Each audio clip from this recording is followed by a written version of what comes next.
आपका स्वागत है हमारे वीडियो में। आप अगर जीवन में आगे बढ़ना चाहते हो तो इस वीडियो को पूरा जरूर देखना। आज हम आपको दुनिया के सबसे महान इंसान के बारे में बताने जा रहे हैं। गौतम बुद्ध की कहानी। क्यों कहा बुद्धा ने कि ये गांव उजड़ जाए। बहुत प्रेरणादायक गौतम बुद्ध की कहानी। आइए दोस्तों, गौतम बुद्धा जी की एक ऐसी धार्मिक कहानी का आनंद लेते हैं जिससे आपको पता चलेगा कि बुद्धा जी कितने गूढ़ ज्ञानी और धर्म के ज्ञाता थे। कहते हैं जैसे केले के पात पात में पात, वैसे गूढ़ व्यक्ति के बात बात में बात। दोस्तों, कहानी कुछ इस प्रकार से है। एक बार गौतम बुद्ध अपने अनुयायियों के साथ जा रहे थे। उनका सफर बहुत लंबा था। सुबह से शाम हो चुकी थी। सभी बहुत थक गए थे, तो उन्होंने सोचा आज एक नजदीक के गांव में आराम करते हैं। उन्हें पास ही में एक गांव दिखाई दिया। वे लोग गांव वालों से मिले और उन्हें बताया कि आज रात्रि को वे विश्राम करना चाहते हैं। वहां के लोग बहुत अच्छे थे। गांव वालों ने उनका बहुत स्वागत किया। उनके खाने के लिए अच्छे पकवान बनाए। रात में लोग उनके पास आए और उनके अच्छे वचन सुने। उनके विश्राम के लिए अच्छे से अच्छा इंतजाम किया। सुबह जब बुद्ध जी और उनके अनुयायी गांव से जाने लगे तो सभी लोग उनको छोड़ने आए। सभी लोगों ने उनसे आशीर्वाद लिया। जब बुद्ध जी उस गांव की सीमा से बाहर आए तो जी ने गांव की तरफ देखते हुए कहा, ये गांव जल्दी से जल्दी उजड़ जाए। भगवान बुद्ध के शिष्य आश्चर्यचकित हो गए और वे एक दूसरे की तरफ देखने लगे, पर कुछ भी ना बोले। उन्होंने आगे की यात्रा शुरू की। कुछ दिनों बाद नजदीक के एक गांव में रुकने का विचार किया। भगवान बुद्ध और उनके अनुयायियों ने वहां के लोगों से अपनी इच्छा व्यक्त की। वहां के किसी भी गांव वालों ने उनकी बात पर ध्यान नहीं दिया। किसी ने भी न तो उनका स्वागत किया और न ही उनके रुकने की व्यवस्था की। उनको घर का बचा खुचा खाना दिया। कोई उनसे मिलने नहीं आया। वहां सभी एक दूसरे से झगड़ा कर रहे थे।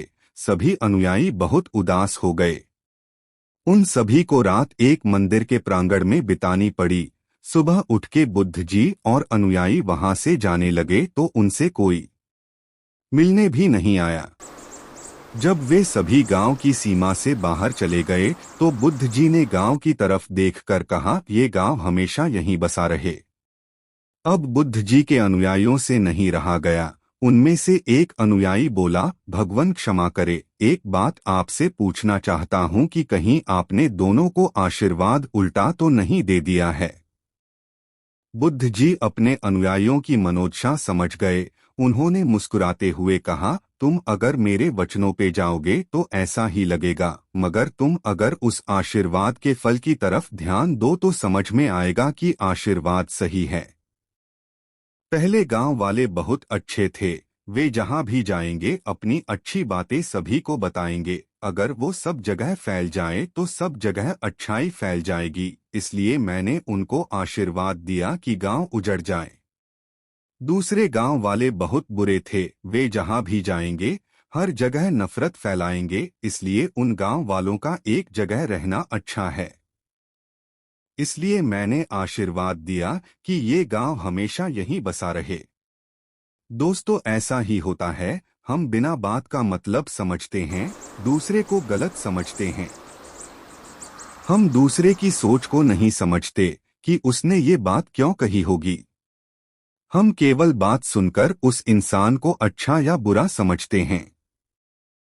ऐसा करके हम एक बहुत अच्छे इंसान से दूर हो सकते हैं।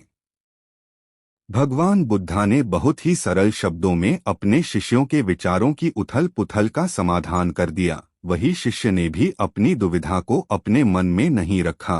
बुद्ध जी के साथ अपनी दुविधा का निदान कर लिया। इससे बुद्ध जी उनकी नजरों में महान बन गए। हमें भी जब भी किसी की बात अच्छी न लगे या समझ में न आए तो हमें अकेले में उससे बात करनी चाहिए। इसके आपके मन में उसके लिए कोई दुविधा नहीं रहेगी या आप किसी गलतफहमी की वजह से उस इंसान से दूर नहीं होंगे।